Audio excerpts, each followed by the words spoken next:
Sveika, Rosita. Labas, Irma. Na ką, mes šiandien vėl susitikom pakalbėti apie kažką. Ir šiandien kalbėsim apie tai, kaip nebijot atvykti į Kiprą ar į kitą šalį, nes dauguma žmonių klausė tiek manęs, tiek Rositos, ar ne, ir klausė, ir kiti pasidžiaugia, kad kaip jūs taip išvažiavot, kaip čia nebijojot, ir aš tai negalėčiau, man tai taip, nu jum gerai ten, jum ten paprasta, o aš tai vat nenorėčiau, bet. Tai vat šiandien tą temą ir bandysim pakalbėti, kodėl mes bijojom, bet vis tiek atvažiavom, kodėl visi kiti bijo ir kas čia. Tai apie tas baimės turbūt nuo savęs, ar ne? Kaip pavyzdžiui, tau buvo, bijojai važiuoti? Ar... Aš šiaip keliavus, gyvenus daug skirtingų šalių, aišku, padaryti tą žingsnį yra visada sunku.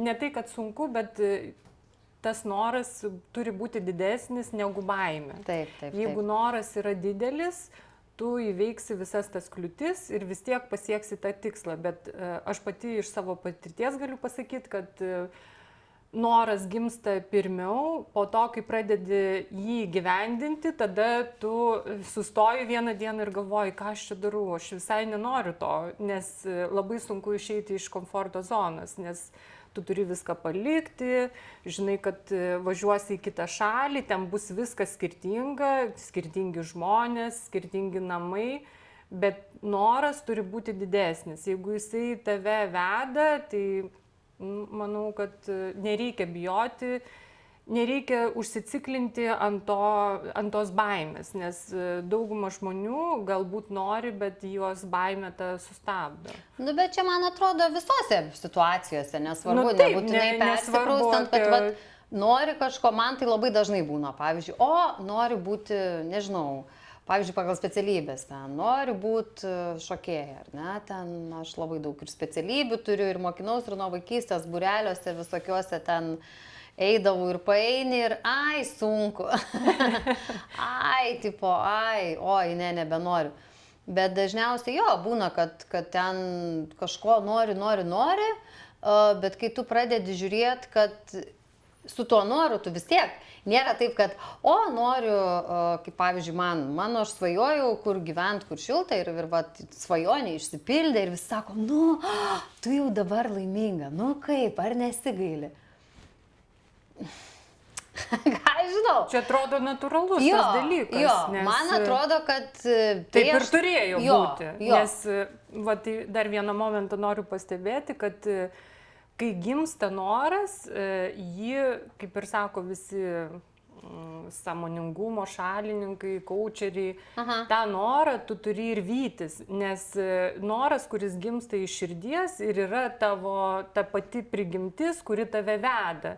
O po to įsijungia protas, kuris sako, tau bus taip sunku, čia to negalėsi padaryti, čia tu gailėsies ir iš viso, kam tu ten važiuoti, sėdi sau ramiai ir sėdėk.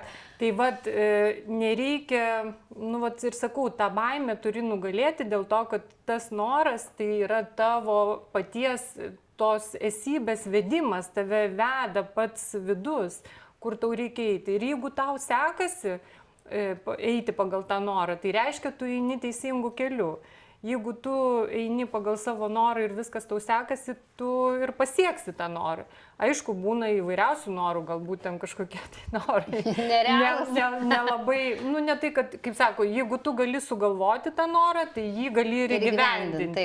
Taip. Bet aišku, būna ne visada viskas sekasi, jeigu nesiseka, galbūt kažkur tai eini neteisingai, bet jeigu viskas sekasi po truputį ir tiesiog nesustoti, aš manau, tai... Jo, nes aš manau, kad ir man, ir kai tu sakai, kai gyvenai, mes tik tai Airijoje esam gyvenę, išskyrus Lietuvą, bet tai irgi mano svajonės nebuvo Airijoje, važiuoti į Airiją. Kažkaip buvo irgi toks bumas, kad visi važiuoja kažkur užsidirbti, būtinai turi kažkur važiuoti, kaip ir tu turi, visi važiuoja, ir aš pabandysiu.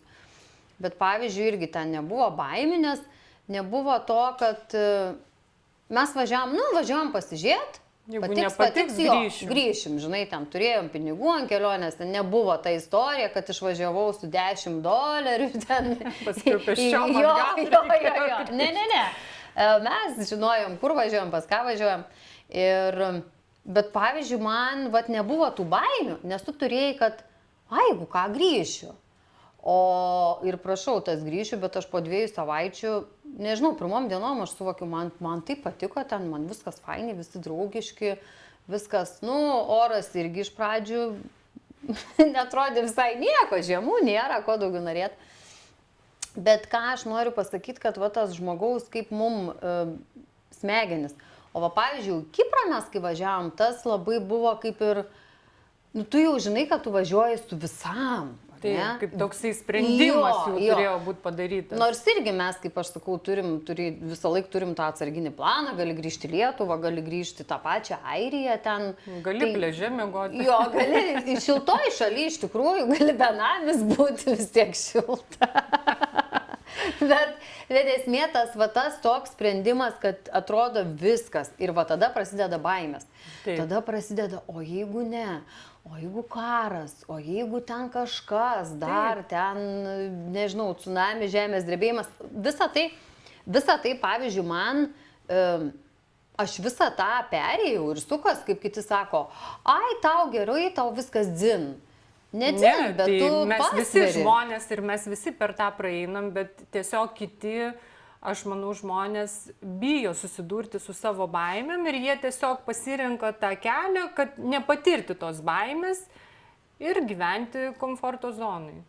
Nu jo, bet tai gal čia nėra blogai. Aš pavyzdžiui, irgi kartais pagalvoju, o kodėl, kitas ten jisai gyvena, ten, pavyzdžiui, ten, žinau, kas ypač iš seniau, ten senoliai gyvena kaime, niekur nevažiuoja, iki bažnyčios su dviračiu atgal ir jie nenori, ir jiem nieko nereikia ir tu jų net už jokius pinigus net neišviliosi kažkur į Palangą, nešnekant ten apie Ispanijas ar apie Kiprus. Bet kodėl vieni žmonės, kaip mano dabar naujas gyvenimo kredo yra, kaip sako, aš bijau. Gerai, bijai, bet vis tiek daryk. Taip, nes tu turi tą baimę pažiūrėti į akis. Bijok kaip daryk, bijok, bet vis tiek daryk su baime, kartu daryk, bus smagiau. Jo, ir aš manau, kad ta baimė, kaip tu ją pasižiūri, vis tiek tau atsiveria nauji kažkokie tai, kaip pasakyti, naujos patirtis, tu vis tiek kažkokių tai įgyji naujų dalykų.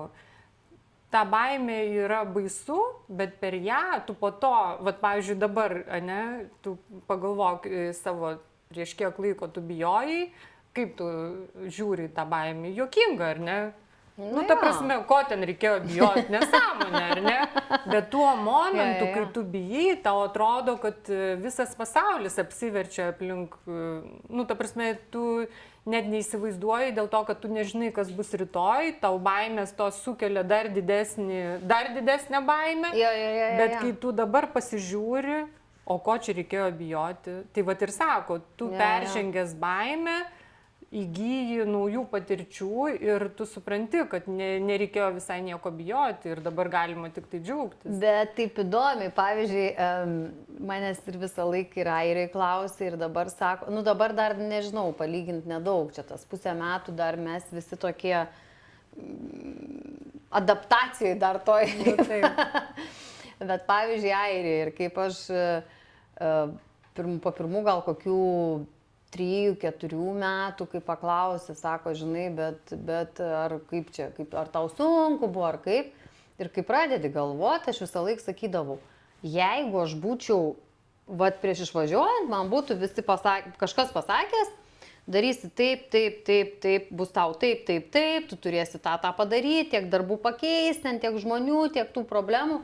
Būtum nevažiavus. Aš tikrai būčiau nevažiavus. Bet tau davė jo, bet ar sunku buvo man? Nežinau, ką žinau. Čia turbūt nesunkume esmė, bet tose... Gal kaip priimi pats? Jo, aš manau, kad tos patirtis duoda dar tau naujų kažkokių tai pojūčių kažkokių, tai vis tiek tie išgyvenimai išlieka ir tu, bent jau yra kažką tai atsiminti, o būtum gal gyvenus Lietuvoje visai kitokį gyvenimą. Jo, bet tai čia vėlgi, kaip aš sakau, mes čia niekam nieko nenorim stumt, kaip aš sakau, o dabar visi, dabar mada važiuoti, nežinau, man irgi kažkur reikia važiuoti, bet man taip gerai Lietuvoje. Ne, tai tada irgi kam tada viskas gerai. Ne, tai nereikia nieko daryti per prievartą, vien tik tai dėl to, kad kažkas tai daro lygiai taip pat kaip ir kažkas tai nusipirko Teslą ir man dabar reikia Teslos, o kam jinai reikalinga, aš nežinau. Jo, čia toks, nes iš tikrųjų labai, turbūt daug kas sutiks ir ypač, pavyzdžiui, aš labai dažnai matau kiekvieną dieną, kai žmonės kažką daro ir gyvena, aplamai gyvena, nes arba taip reikia, nežinau, kas nusprendžia tos kaip reikia, arba ten, kaimynas nusipirko Teslą, blemba, tai ir man reikia, ką aš čia važinėju su ta sena. Tai aš tai vapšė be mašinos, mes be mašinos, ir kas. Bet kad labai daug žmonių gyvena, nežinau, primesta kažkokį gyvenimą. Taip, nes pažiūrėjau, kas vyksta Instagrame ir visuose socialiniuose tinkluose, kažkas tai influenceriai rodo, kaip gyventi. Tai ta prasme, o niekas nepaklausė, ar jie yra laimingi, turėdami tą Teslą, arba ten keliaudami kiekvieną mėnesį į kitą šalį. Vis tiek žmogus turi pats pajausti, kas jam yra malonu, kas jį daro laimingu, o ne tai, kad būti kažkokiam tai trende, nežinau. Bet čia labai dabar ta mada labai jinai yra stipri ir diktuojamos mados ir Instagramų. Tai mes irgi diktuojam, kad visi važiuotų gyventi į Kiprą. Iš tikrųjų, aš dabar irgi galvoju, aš irgi Instagramą keliu, tu prasme, nekeliu, kaip ten, ką žinau, sėdi su prakaitavęs, ten vedi pamokas, ar ten negali mėgoti, nes karšta. Ir Instagramui, aišku, kiti žmonės ir tą kelia. Bet šiaip tai, visi norim, ką žinau, fotkinam ar keliam, pavyzdžiui, aš irgi, kas man yra gražu akiai ir kam, kad kitam būtų gražu, kad keltų tuos jausmus. Bet tada kita problema, tada dauguma žmonių galvoja, kad ten Kipre, taip, ir gyvenimas yra rojus. Aš žinok, turiu netgi tikrai kelius žmonės, kur sako, aš kitam gyvenime būsiu Irma. Va, matai. Bet įdomiausiai, kad vienas iš žmonių, pavyzdžiui, kur tai yra pasakius, tai yra Airė, mano bendradarbė, jinai irgi gyvena labai tokį pilną gyvenimą mano akim, tai kaip pilna, tai aš sakau, žmogus daro daug ir ką nori ir tai, bet sako, aš irgi norėčiau, bet kaip tu drąsiai, o aš bijau. Bet pavyzdžiui, jinai ten važiuoja su mokykla, ten mainų programą į kokį Nepalą dirbti. Tai irgi, man atrodo, čia tai baisu, kai tu... Aš manau, kad žmonės nori pasimatuoti kitų gyvenimų, žinai, nes ką tu gyveni, tu, kaip ir sako, nevertini, ta prasme, ne tai, kad nevertini, tu tiesiog gyveni, atrodo, čia tavo gyvenimas, bet tu pamatai kito žmogaus gyvenimą ir atrodo, kad to žmogaus gyvenimas yra idealus, geresnis. Kaip ten sako, už tvoros žalesnė. Jo, tai aš manau, kad tiesiog žmonės nori galbūt patirti tą, ką tu patiri, kaip tu keliesi ryte, eini prie jūros, maudaisi, o jie gal ten kažką kitą veikia, bet, tiesiog... Kelias eina į darbą. Tai, tiesiog kitas patyrimas turbūt. Bet, man atrodo, kad labai yra svarbu, kad tiesiog daryt, ką tu nori, bet reikia suvokti, kad su norais ateina atsakomybė, ne veltui yra tas posakis, kaip sako, svajok atsargiai, svajonės pildosi. Taip. Nes iš tikrųjų tas, ir čia, man atrodo, daugumai ta svajonė, kaip ir Tesla, kaip aš irgi žinau, kas ten kažkas svajojo Mersą, nusipirko Mersą ir paskui sako, blemba, bet kiek kainuoja remontas, kiek padangos kainuoja, kiek jis ryja. esmė, kad vis tiek tu su ta svajonė, tau vis tiek ateina ir tie, kur svajonėse nebuvo tų dalykų. Nu taip, nes iš tikrųjų svajoti reikia atsakingai. Nes viskas pildosi. Aš manau, kad, nežinau. Įgyvendinti. O klausyk, dabar man šovė tokia mintis, kokia didžiausia gyvenime tau, koks didžiausias buvo iššūkis, nežinau, kažką, ką tu norėjai ir padarėjai, bet tu taip žiauriai bijojai, bet tu vis tiek padarėjai. Didžiausias. Aš paskui papasakosiu savo, jeigu nepamiršiu. Oi, net nežinau, palauk, kas čia mano buvo didžiausias noras, svajonė. Aš visada nuo vaikystės aš labai norėjau į užsienį.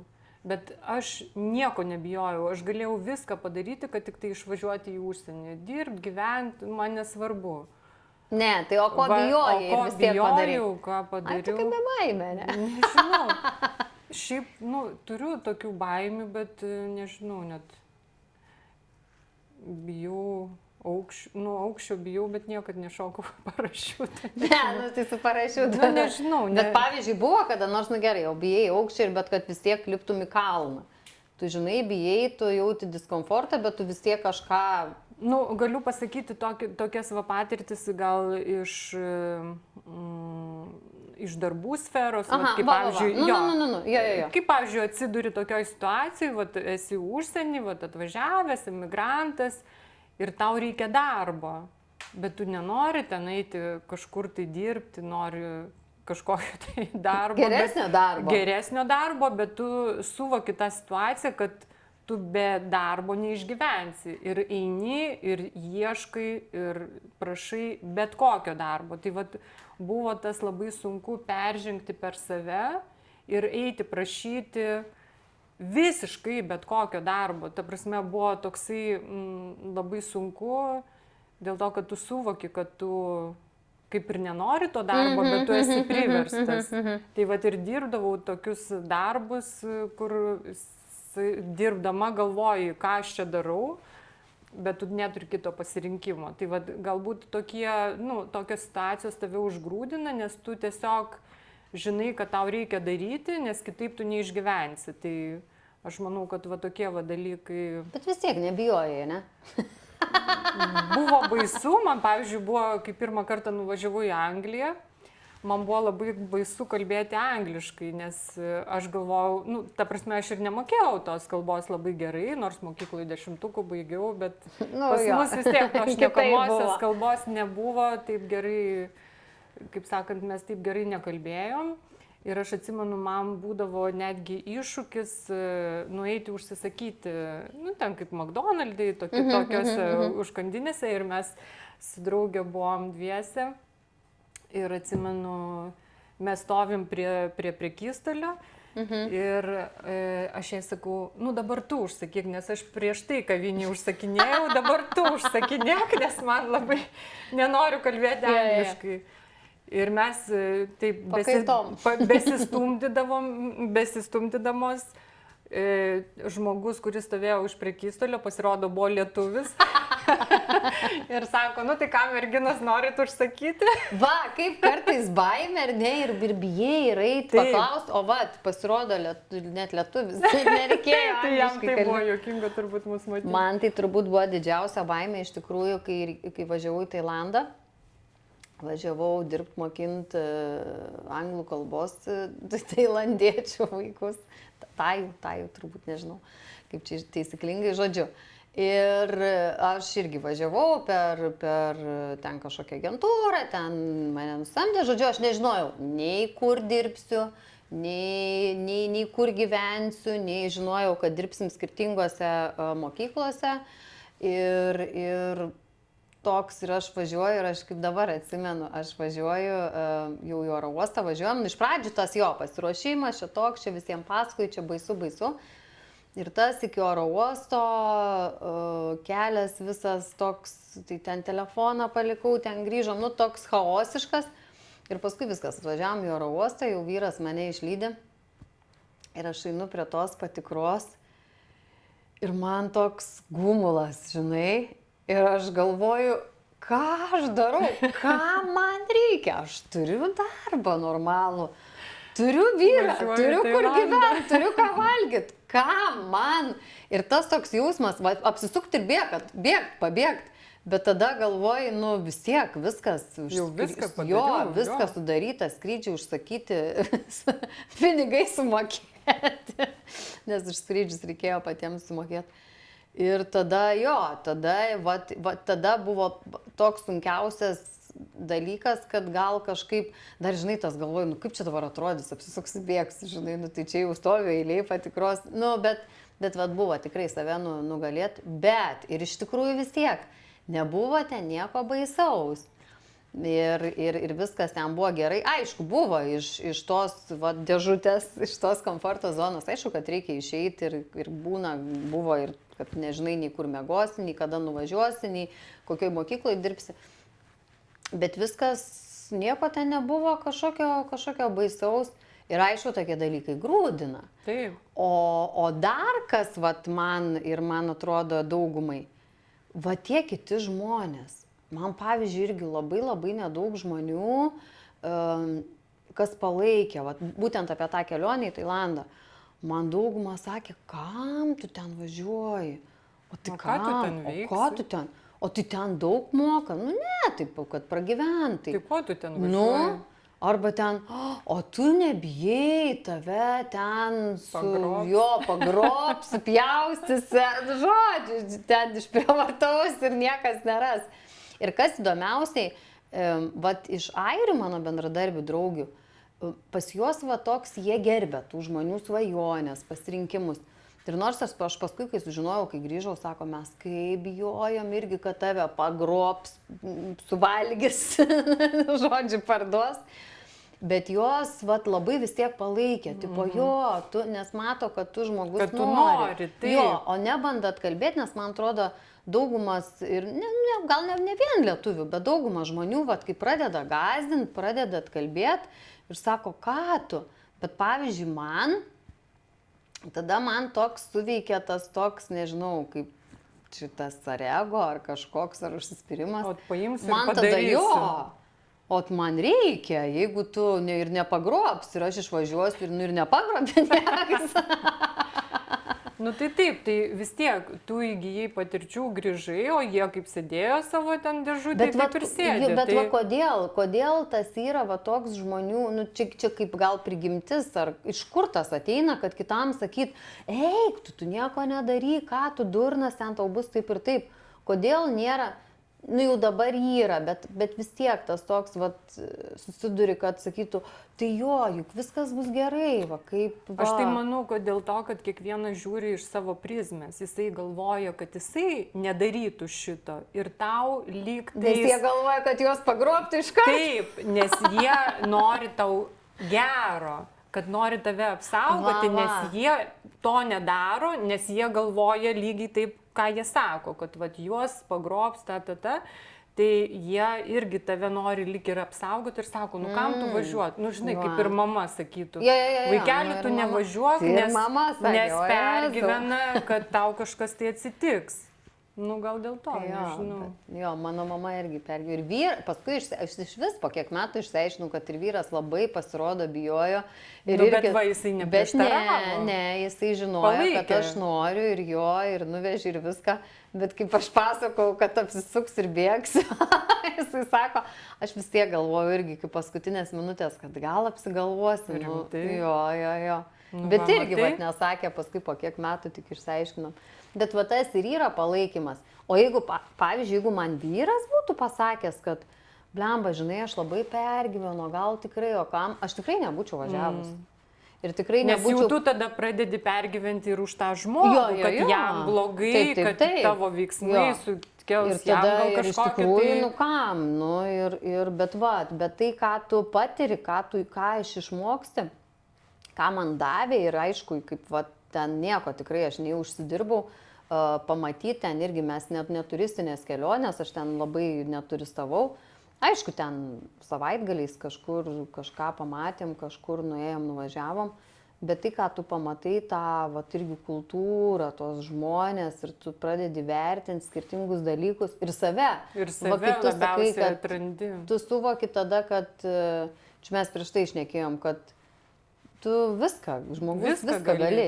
Tik reikia noro. Ir čia yra tiesiog kaip tas bandymas savo, duoti savo iššūkį, nu, vat, pabandom, padarysiu ar nepadarysiu. Žinai, kaip man sako kiti, tai iš gero gyvenimo nebežino, ką prisigalvoti, ieško problemų. Nu, taip. Galbūt. Bet tai aš manau, kad visada žmogus nori tobulėti, kažką tai naujo patirti ir dėl to tu nestovi vietoj. Man irgi atrodo, neatrodo taip, nu yra, jeigu, kaip aš sakau, jeigu nieks nebūtų tobulėję, tai ir būtumėm dvi amebos ten kažkur balojtės, besivoliojusios. Nu, tai visa evoliucija vyksta per tai, kad... Per tas visas patirtis, nes iš tikrųjų, ką mes darom čia žemėje, nu, tai mes atėjom patirti. Jo.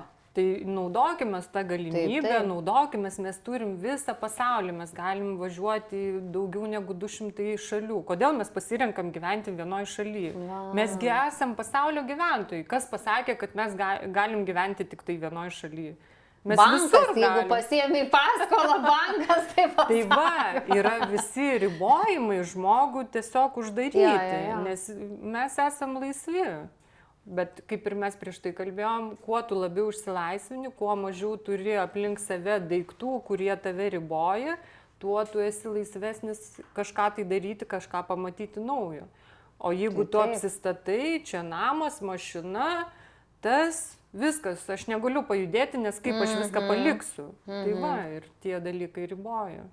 Nu jo, aš irgi galvoju, kad iš tikrųjų ne taip senai kažkur, kad vat mūsų tas yra tas suvokimas, atrodo, kad gyvenimas turi būti lengvas, ne? Ten va, oi, nieko noriu neveikti, nedaryti, čia, daryti ką noriu, bet iš tikrųjų tai, nu kaip vat ten filosofai sako, kas sakė, kad gyvenimas turi būti lengvas, jisai neturi būti lengvas, čia yra, nu, nes tu tada...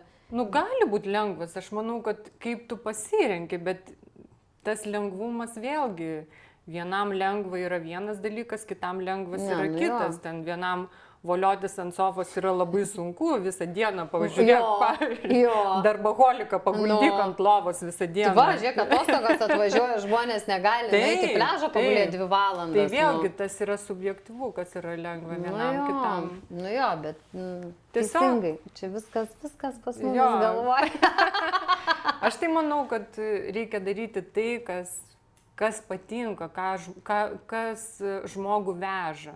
Tada atsiranda ir jėgų, ir to noro, nes tu darai ne per prievartą. Jeigu tu kažką tai darai tą, ką tau reikia, arba kažkas tai pasakė, tai tu visada žiūrėsi į laikrodį, visada galvosi, ką aš čia darau. Bet jeigu yra dalykai, kurių tu nori, kaip sakau, noras turi būti didesnis negu tie visi... Negu baimės. Negu baimės ir negu tos kliūtis, kurios atsiras kely. Pasverti, iš tikrųjų tai jo, ir dažnai man irgi sako, aš irgi kaip noriu, ne, iš tikrųjų iš vis labai įdomi, kaip norėčiau, bet va, čia vaikai, čia paskola, šitas, kaip norėčiau, o ne kaip noriu, o jeigu pakankamai nori, tai ir nieko nėra neįmanoma. Ir darai. Tai va, žodžiu, nebijokit, visi darykit ir nebūtinai, bet jeigu, va, aš irgi sakau, man tai labai gaila, kai žmonės, va dabar pasiklaus ir ne, čia tokias nieko nebijo, bet nebūtinai, va, kitam gal, jeigu jam viskas gerai, tai jam ir nereikia niekur, kaip pasakau, ten, jeigu kažkokie senukai, jie gyvena visą gyvenimą savo sodybą ir jie niekur nevažiuoja, bet jie laimingi, jie dainuoja, jie taip ir jiem nereikia. Ir tada nereikia, dėl to, kad visi kiti važiuoja. Taip, bet jie ir nesako, oi Irma, kaip tau gerai, o mum blogai. Jie taip nesako, nes jie tiesiog... Man tai nereikia. Sako, kad jiem gerai. Jo. Jeigu žmogui gerai, tai aišku. Jo, bet jeigu aš irgi galvoju, jeigu jau tu sakai, kad...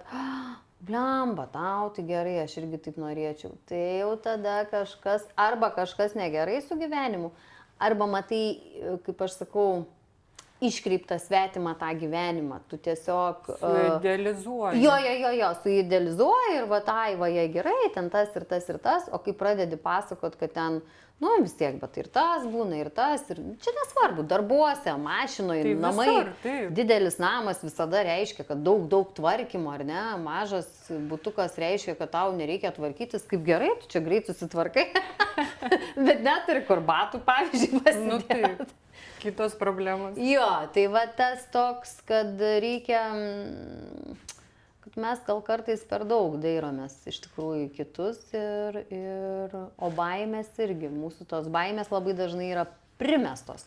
Kaip aš vat irgi sakiau apie tą, ne, Tailandą, kaip man va ten visi ir visi mane gazdino, aš visai nebijojau. O kai pradeda vat kažkas, kas jam atrodo ir tu tada pradedi galvoti, blemba, o gal rimtai pagrobs. Bet svarbiausia, nepagrobė, grįžai laiminga. Mano vyras juokės pagrobto, aš primokėčiau dar. Nu, bet čia, žodžiu. Tai va, juokas juokais, bet reikia, turbūt ir pabaigiam tą gaidą, kad tiesiog reikia gyventi savo gyvenimus. Taip, savo gyvenimu, kaip jum jaučiasi iš širdies, kaip jūsų norai, kaip veda jūs gyvenimas. Svarbiausia nebijoti. Ne? Arba bijoti ir vis tiek daryti. Su baimės smagiau. Nu, taip, nes lengva pasakyti, žinai, kai sako, lengva pasakyti, nebijok. Ne, bet visi bijo. Tai baimė yra mūsų normalu. Įgimtas ta savybė. Taip, jeigu nebijotumėm, tai gal ir pagrobtų kas nors, jeigu ten pradėtum laukais. Tai va, žodžiu. Nu ką, ačiū labai, Rosita, fainai buvo, ne, kaip. Mes irgi bijom filmuotis, nu bet ką. Tai iki kitų kartų, Irma. Jo. Ok, ate. Ate.